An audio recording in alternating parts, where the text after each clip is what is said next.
Hello and welcome to my latest video.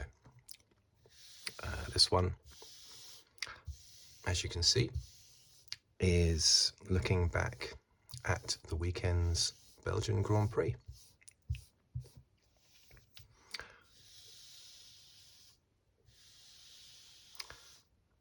As I've been doing all season, looking just a little brief look back at the races. Not a blow-by-blow account of what happens in the race, but just my views on what happened and a very basic description. So first, as ever,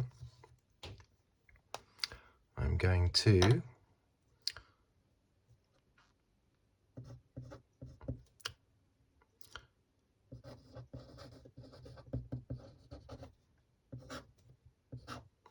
write the top 10 finishing order,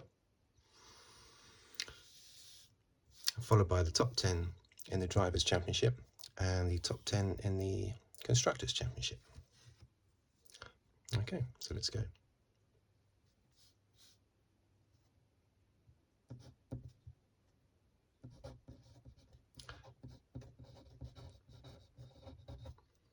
Verstappen, Perez, Sainz, Russell, Alonso, Leclerc,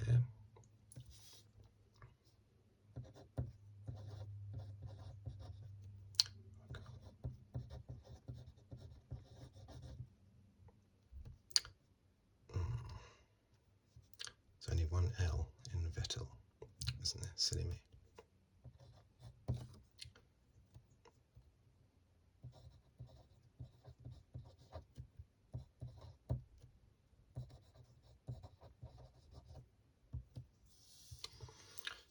Okay.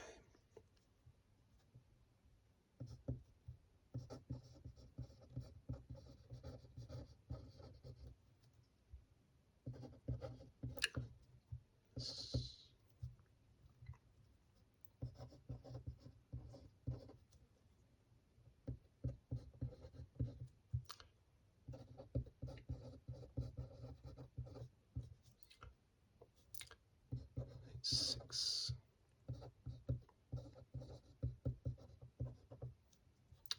Sainz.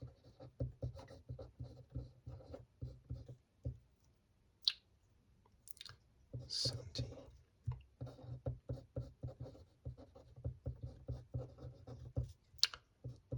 6.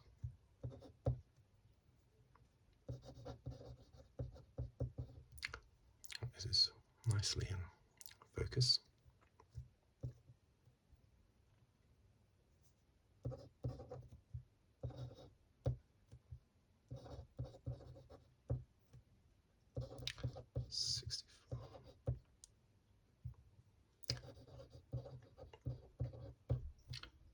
Alonso 51.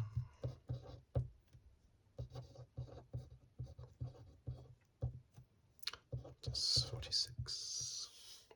Okay, constructors now. Yes.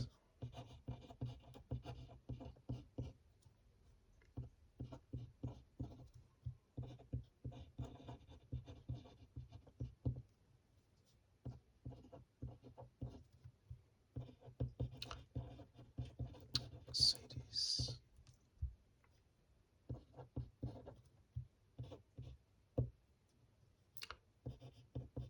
Alpine.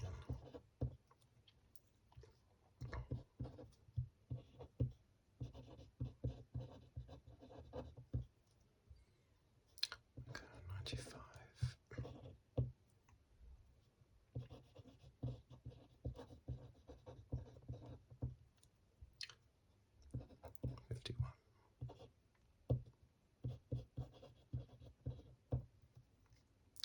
That's 34.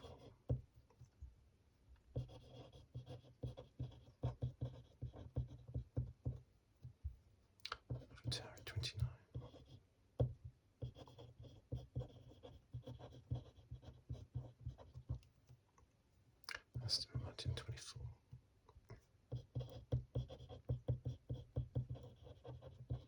Williams 4.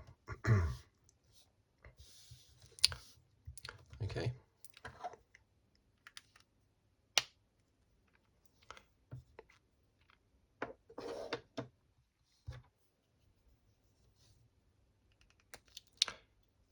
Okay, so let me just have a little drink.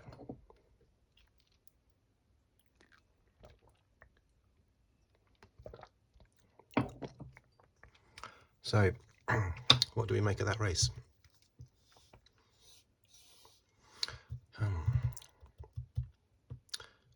It was a bit unreal, that race. I'll tell you what, it reminded me of, very much so, reminded me of Michael Schumacher in same circuit, at Spa in 1995, when he came back from 17th on the grid to win the race comfortably, beating Hill, who I think started 8th on the grid. But despite going from 8th to 2nd, Hill was obviously distraught because his title rival, Schumacher, had come from 17th to win comfortably with some aggressive overtaking manoeuvres on Hill, I seem to remember.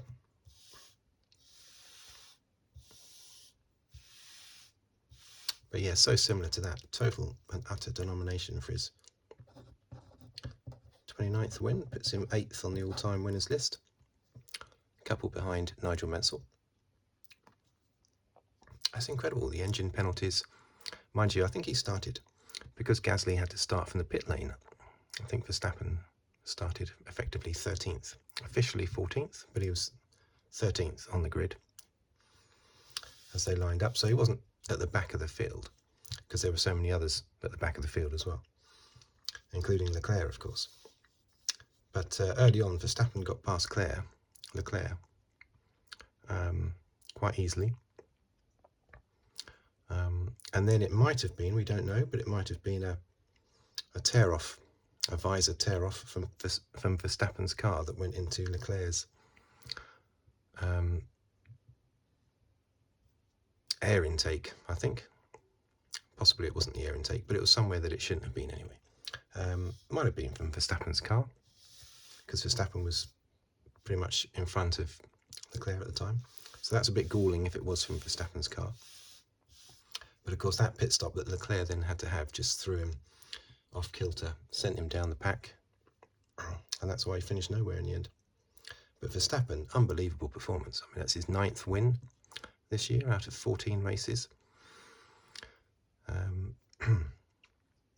Maybe the track helped, but I think it's more Verstappen and Red Bull and their synergy at the moment that won that race, more so than it just being a track that was good for Red Bull. I wouldn't be surprised if he won all the remaining races. What I am surprised at is Leclerc is still refusing. Even Leclerc prides himself on complete and utter transparent honesty. When questioned after the race, he still refused to acknowledge that the championship's gone. But it has. He's 98 points behind. I mean, if he was 98 points in front of Verstappen, I would still make Verstappen the favourite. So being 98 points behind Verstappen, there's absolutely no chance whatsoever.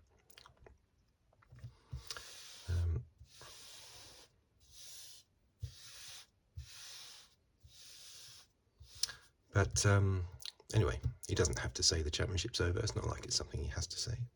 But I'm surprised he's not saying that. Every race it's said for Leclerc has to win this one, and then he'll finish 5th or 6th in that race and Verstappen will win it. And yet the next race comes along and they say exactly the same thing again. Leclerc has to win this one, has to win. Well, you can't say that every single race. There has to come a point when you stop saying that and you just realise that it's over.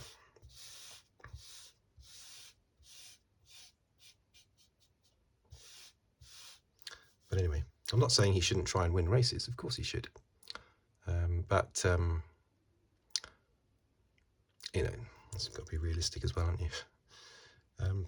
Perez, well, you know, woohoo, second place for Perez, but miles behind Verstappen. And he started miles ahead of Verstappen. So not a good race for Perez, not a good race for Sainz. The race win should have been between those two. And in the end, Sainz was barely managing to hold off Russell. At the end, Russell, who had the beating of Leclerc, got past. I seem to remember seeing Leclerc trying to overtake Alonso at one point, and I'm sure they touched wheels. And then after that, Leclerc just started to fall back, and then Russell was able to get past him. But it wasn't mentioned in the commentary. But as soon as it looked like he was tapped a little bit by Alonso.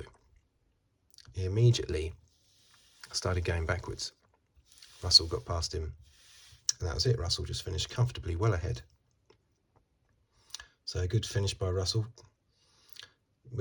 Could have got Sainz had he not had, in his words, a couple of scrappy laps towards the end, which put his tyres off the boil, basically. Alonso, good race by Alonso. Now, Alonso and Hamilton. It was obvious as soon as I saw the first replay that was absolutely 100% Hamilton's fault. Absolute slam dunk Hamilton's fault. And Hamilton admitted it. He said when he saw the footage, totally his fault. He had a reason for it, saying that it was Alonso was in his blind spot. But then again, he'd only just overtaken Alonso about a split second beforehand. So he must have known that Alonso was in the vicinity of his car. So I don't really buy that blind spot thing. But at least Hamilton has... And if there is a blind spot, they need to sort that out, don't they? But anyway, he took full blame for that, which is right. It was an accident. What wasn't an accident was Alonso's comments. And that's why I think he's more at fault for his comments than Hamilton is for the actual accident. Because Hamilton didn't intentionally try to do what he did, obviously. He's not going to intentionally try to retire. But Alonso did intentionally verbally slam Hamilton. I know they give it the excuse in the heat of the moment.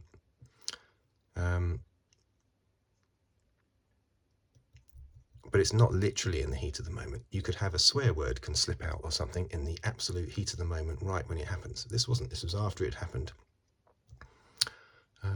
A few moments after it happened. And it wasn't just one expletive. It was a whole sentence, like he'd rehearsed it in his mind beforehand, suggesting that Hamilton only knows how to win from the front. I mean, that's just a total and utter nonsense. Hamilton has always been known for his fantastic overtaking, going back to his GP2 days and his Euro F3 days. Look at Brazil last year when he fought through the pack twice. So, complete and utter daft comment by Alonso. I haven't seen any further comment from Alonso saying, you know, the usual, oh, heat of the moment, blah, blah, blah. I haven't seen that.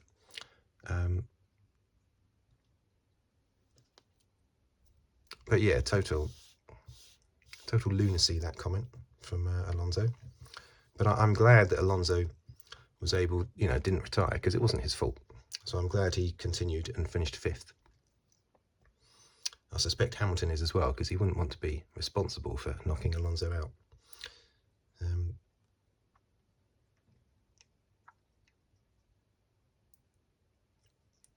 Seventh place for Ocon. Very good. Oh, Leclerc, of course. The other thing that should be mentioned is that yet another Ferrari slip up.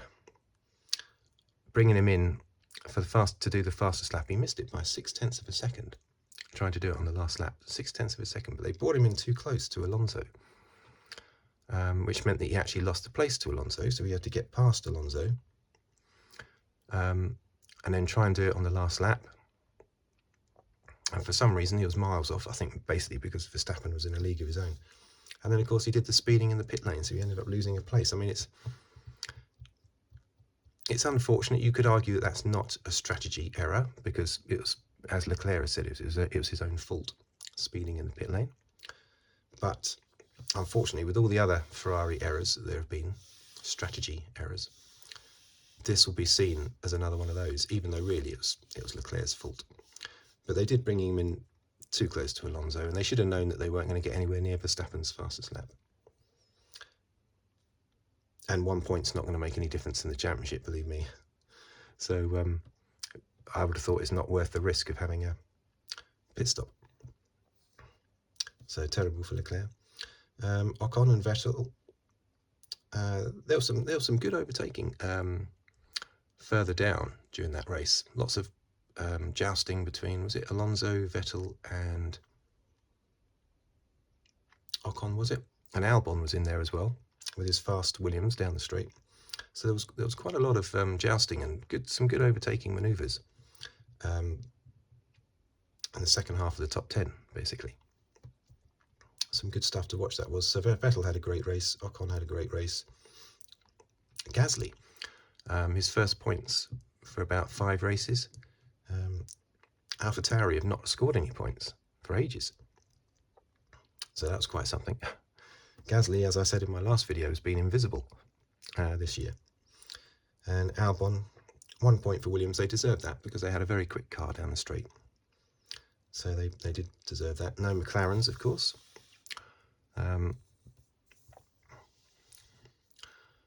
Where did they finish? 12th. I think Norris was 12th. Ricciardo was 15th. So a bit of a bad race. I mean, Ricciardo 15th. Terrible, isn't it? But anyway, he's off somewhere. It's going to be. Where's it going to be? He goes. It's obviously going to be Alpine, isn't it, with Piastri at McLaren? But very embarrassing, that whole thing for Alpine. I think more embarrassing for Alpine than for Ricciardo.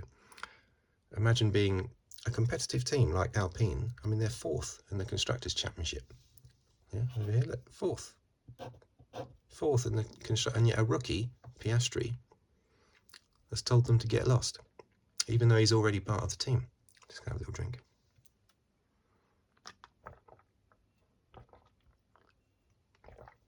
I mean, that's so embarrassing for Alpine, and really, really strange. I mean, they say it's out of order for Piastri. I don't necessarily think it's out of order.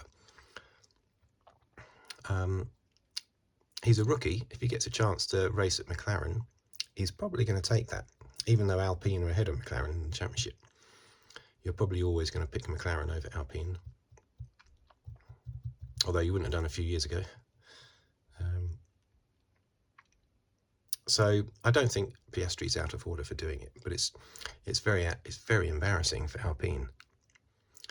Why on earth did they announce that Piastri was going to be their driver without actually checking it out with Piastri first? Or maybe they did, and then he's sort of done the dirty on social media afterwards, done a reverse, in which case he is a bit out of order. And he should have said, oh yes, I verbally agreed, but for out to be at Alpine, but now I'm going to be at McLaren or whatever. But yeah, very embarrassing for Alpine.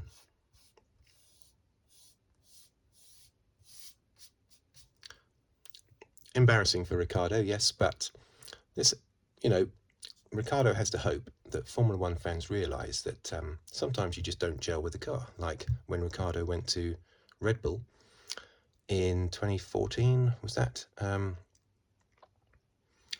He gelled perfectly and won 3 races, didn't he, that year? Won 3 races. Despite the dominance of the Mercedes. Pretty sure he still won 3 races. And Vettel didn't win any. Does that suddenly mean that 4-time champion Vettel is rubbish? Of course not. He just didn't gel with that particular new sort of hybrid car. For some reason, Ricciardo has not gelled with either last year's McLaren or this year's McLaren, apart from his solid win at Monza. But anyway, let's have a look at the championship positions then. I mean, obviously, as I say, it's game over there, basically. Who's going to finish second?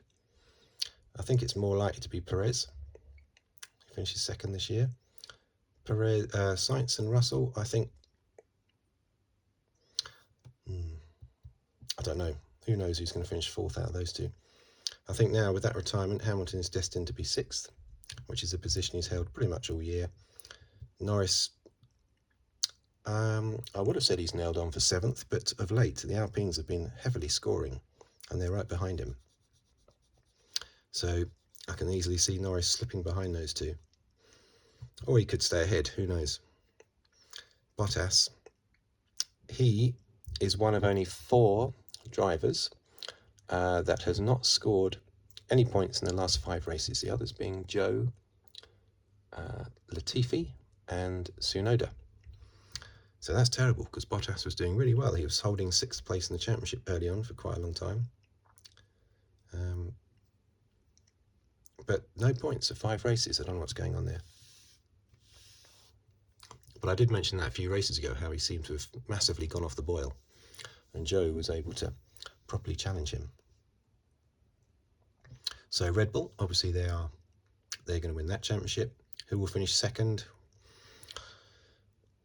I think Ferrari now.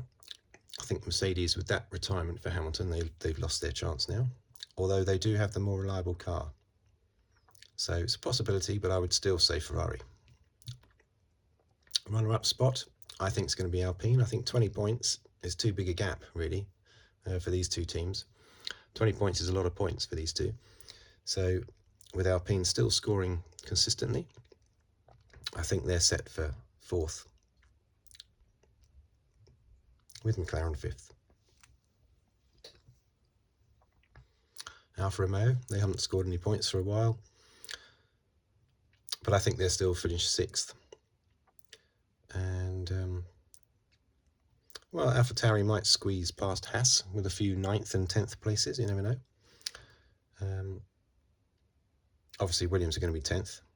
Aston Martin, I think, they could easily get a front. Those 3 there, Haas, AlphaTauri, Aston Martin, could easily swap positions, I think. That could happen quite easily. But poor old Williams, stuck at the back, basically. So there you go. A bit of a flat, not a boring race. I don't think any race is boring, but I can understand a number of casual viewers looking at that race and thinking it was a bit boring because you're looking at the win if you're a casual viewer. And, you know, we were expecting a little bit more excitement. I'm expecting to see the Mercedes battling at the front with possibly Alonso, Sainz and Perez as well, but not dominating, you know, and Leclerc and Verstappen gradually making their way through the field and maybe catching up with the leaders on the last 2 laps or something. But it was more like the first 2 laps, wasn't it?